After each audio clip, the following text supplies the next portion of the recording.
Well,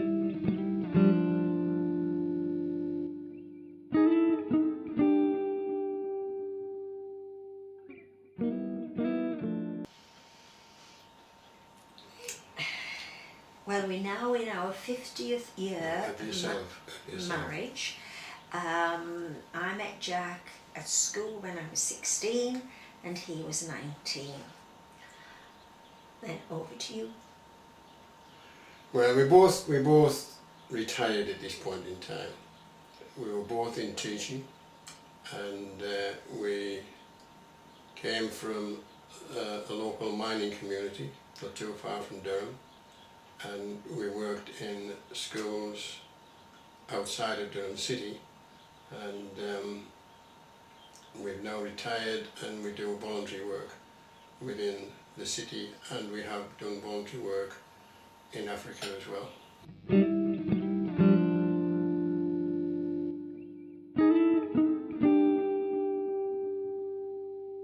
We were involved with a small group of children that were orphans who were being taught in the cathedral. Now, it's not a cathedral like we know it. It was basically I don't know, it was mud and water or they made some bricks. Yeah. But a dirt floor and this sort of thing, open windows, no glass. And but nevertheless it represented the cathedral, and this group were being taught by a local villager who had some form of education, and she was trying to teach them, but they had no equipment, nothing at all, no resources, and she was trying her best to teach something like, I think it was about 70 or 80 children in this group. And that was what we did at first. We sort of centred around them and we tried to encourage them and tried to give them some assistance. And then when we went out again for the project that Karen was referring to, then we took equipment to them, and basic equipment, pencil and exercise book. But then the second time we were invited to go with Mid-African Ministry, and it was to initially, well no, the focus of the help that they required in this diocese, this new diocese.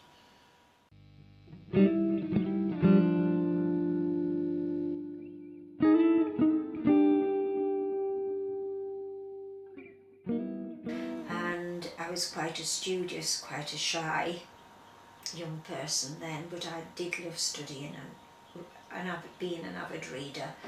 And it was quite a big thing, you know, living in a mining family, to actually go to grammar school.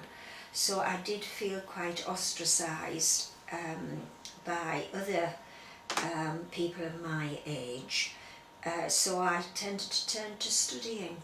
So I used to be in my room and just with a book open in front of me, and I just enjoyed that aspect. But again, like Jack, I just loved school, and I just wanted to be like the teachers that taught me.